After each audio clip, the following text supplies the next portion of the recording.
Dude, my barber killed my hair, and I'm still mad about it. I have gone back to my old hairstyle thanks to the barber. Months of growing out my hair have gone to waste, all because my barber forgot that I want to keep my hair long.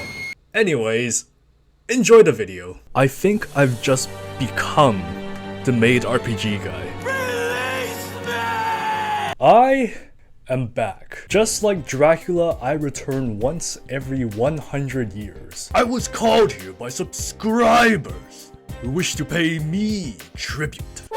As many of you on my channel probably already know very well, Maid RPG is a Japanese tabletop RPG created by Ryo Kamiya. As you can probably guess by the title of it, the premise of the game is that all the players are maids and the game master is their master. Now, I know it sounds really strange, but after playing with my friends, I realized it's a really good comedic RPG where everything is lighthearted, all the characters are made really quickly and randomly, so you have to work with whatever traits you're given, and it just results in some really funny moments. If you want to watch me play with my friends and boss them around, go check out my other video. But in this video, I'll be talking about some of the more weird content of Maid RPG. You can't find it in the book. In fact, it is cut content from Maid RPG. So where did I find this cut content? Did I find Ryo Kamiya himself and ask him for his drafts?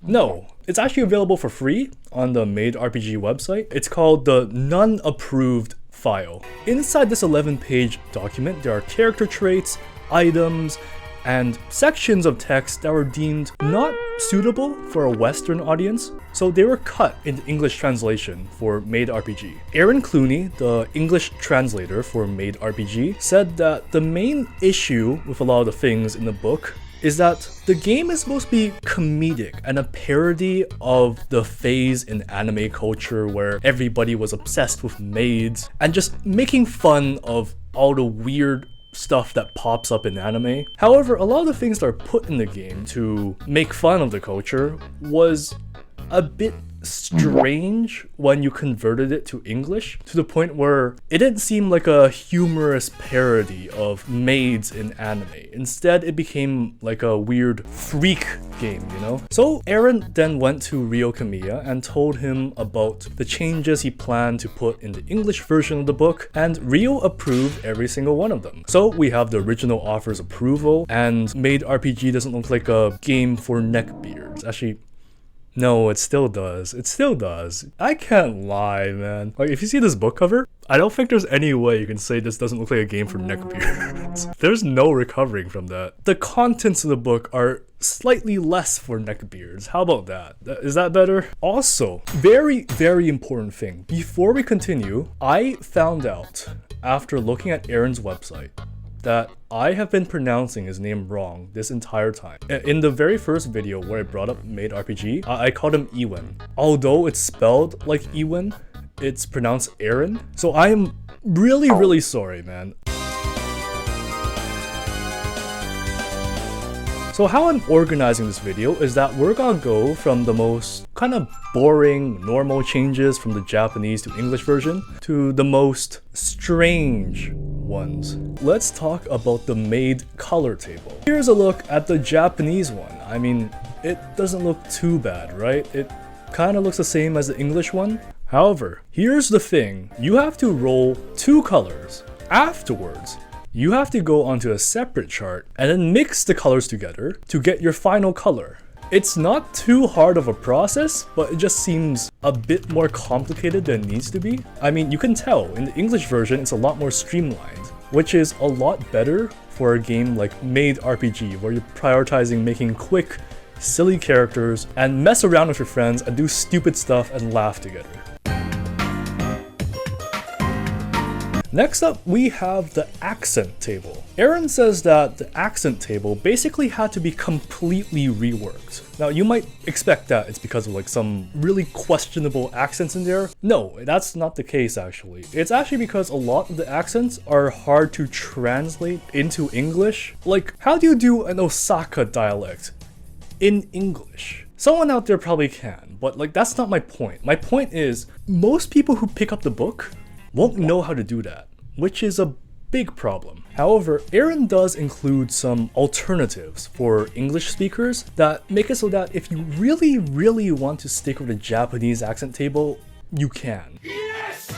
Hell yeah! Ah! First of all, we have dialects, including the Osaka dialect I mentioned earlier. According to Aaron, a southern accent would work pretty well for this. A comparison my girlfriend made when I was practicing reading out the script, she said it's probably something like Baiken from Guilty Gear. I am not that experienced with Guilty Gear. She goes to tournaments, I don't. I just button mash. For other dialects, we have just the general regional dialects. Just pick whatever dialect or regional accent you want to use. It's up to you. Next up, we have samurai talk. Just doing a stereotypical medieval knight voice would work perfectly fine. And then we have meow. I don't think I need to explain it. It's pretty obvious what meow is. We then have fake Chinese accent. Now, according to Aaron, in Japanese, you can do a fake Chinese accent pretty easily by adding special endings to words and sentences. However, in English, it's a bit more different. Some people might give you a side eye if you're doing a fake Chinese accent and you're not Chinese like me. Lastly, we have fake foreigner. Now, when I first read this, my first thought was that it's something like Joseph Joestar, where he just like throws in random English words in the middle of his sentences, like, oh no! I personally think that would work pretty well. Aaron has a different idea where you pick an accent and just act as unpolitically correct as you can. Your mileage will definitely vary depending on what group you're doing that with, so I think you should stick to the safe option. Now this is where things get interesting. According to Aaron, the item section in the book was the hardest part to translate to a Western audience. Talking about the cut items will take up the biggest chunk of the video, so rather than just puking out a huge list of items at you, I'm going to separate them into different categories, ranging from the most normal and boring ones to the most strange ones. Let's begin with the most boring category. Wedge of Love. A mysterious wedge that if you spend favor, you can prevent a tragedy caused by seduction. Huh? So yeah, you probably get the picture. These items aren't really that interesting and their use cases are really niche. There's many more cut items that could go in this category, but for the sake of the video, I'm going to cut most of them out, except for one. I think this one makes a very good example of how these cut items sometimes were replaced with better versions of the original mechanics. Maid souvenir. If the owner of the item gives it to someone, the person who received the item will die by the end of the session.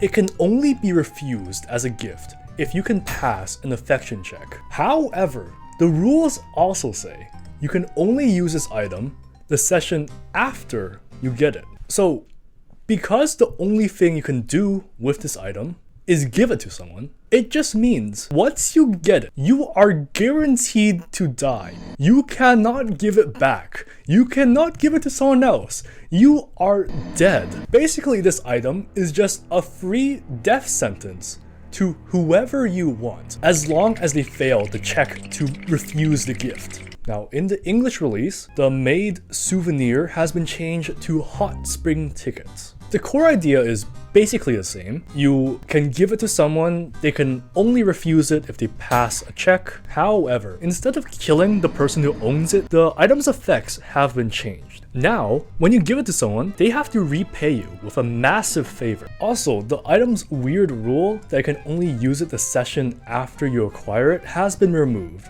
It's a lot more creative, and I think it just works better in a game where you have to appease the master to gain favor points. I think it's a very interesting item. You could use it to like sabotage someone else, but now they have the opportunity to sabotage you back. It just is a lot more fun.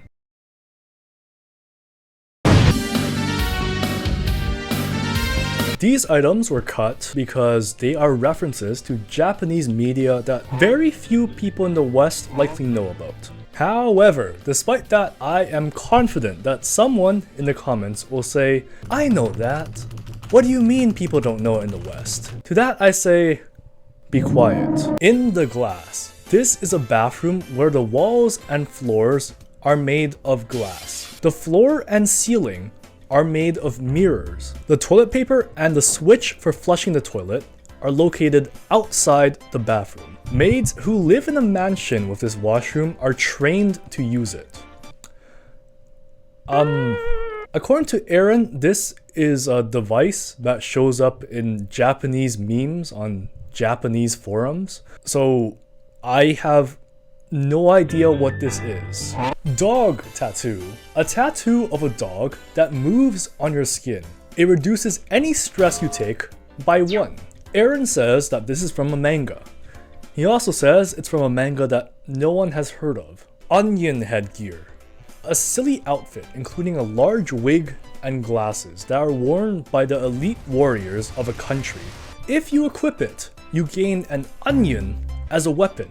You can also remove the outfit and reveal your beauty. So this item is a reference to the Tamanegi Butai from Pataliro. I did my best to pronounce those, so don't cook me in the comments, please. These guys are bodyguards of the leader of a country, and they wear silly outfits to hide their beauty because the leader of the country, he's like a weird looking little guy, so they don't want him to feel out of place among all these like beautiful elite warriors. Akumetsu mask. You can only equip this mask while an enemy NPC is watching you. While you equip the mask, you gain a +1 to all your stats. However, because you're covered in gunpowder, once you kill an enemy, your head explodes and you die. But then you come back. So this is from the Akumetsu manga. It's about a guy who puts on a mask and kills corrupt Japanese politicians. In the beginning of the manga, he goes and kills a guy, and then his head explodes, and then the next day he comes back like nothing happened. Apparently that's the main thing about this manga. I haven't read it. I have actually never heard of this series before.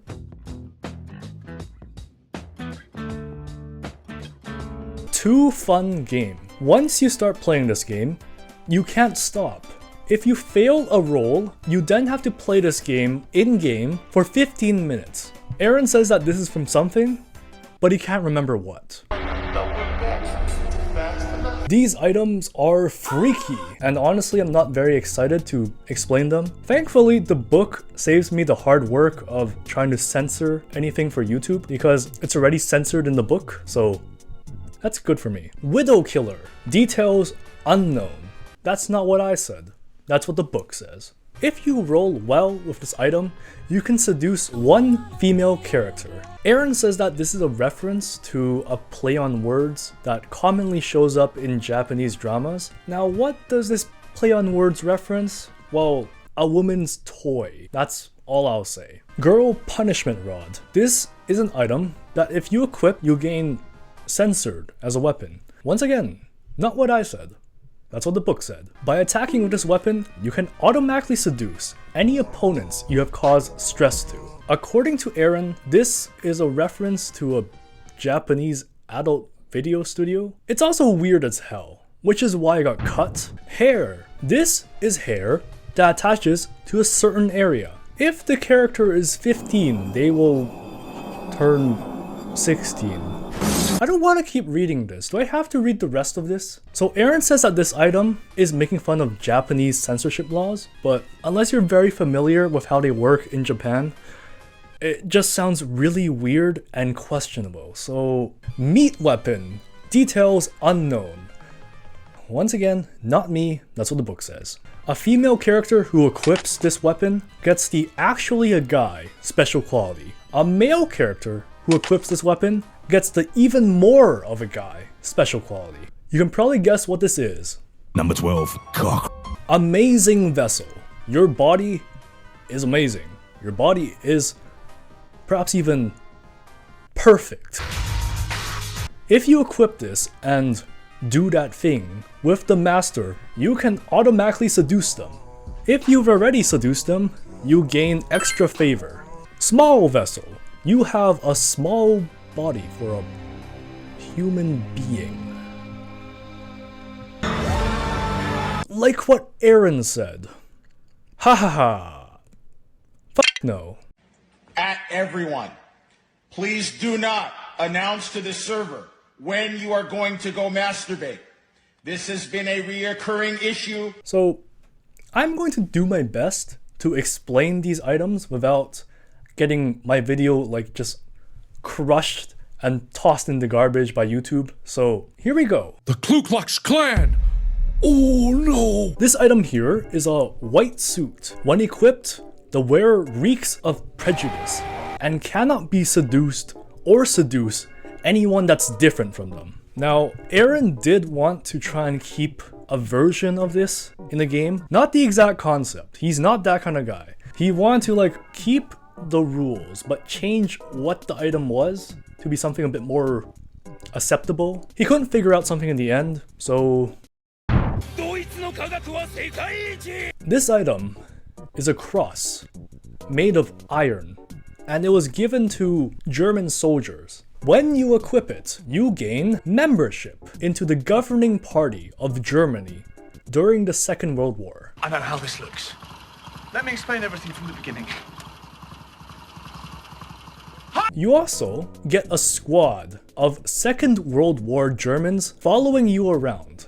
So yeah. Now this one actually got changed and replaced for the Western release of Maid RPG. So all the core mechanics of the item are the same, but all the German stuff was changed. Instead of that, you get incompetent Japanese nationalists. The most ironic part of how this was changed for the West is that the reaction in Japan towards the new version of this item would probably be the same as the reaction in the West towards the original item. Alright, so that's all I have to talk about Maid RPG cut content. For those of you who have been waiting for this video for a while, especially after my community post where I said I might try and get something out during the winter, I'm really sorry. Recording videos in a dorm that has zero soundproofing does not work well. I tried before and it was just filled with like sounds of like slamming doors and like conversations in the hallway. But I am recording in my dorm right now because it's reading week, there's no one here. My roommate's gone as well, so peace and quiet for me. If you like this video and want to support me, check out my Ko-fi page. You can support me by just donating a few dollars, and once you do, you get access to some silly videos that I make as a little thank you gift, just for like anyone who wants to support me. They're much shorter than my main videos, but I think they're a lot of fun. If you want to check them out, you should. Anyways, thank you for watching, and I don't know what script I'll be recording next, but I promise you guys, you'll love it. Bye bye!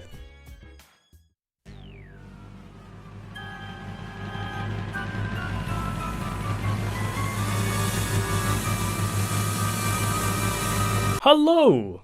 I hunger, and I'm going to eat some dragons. And a big thank you to my Chaotic Lord subscriber, Sean's Horse. Thank you.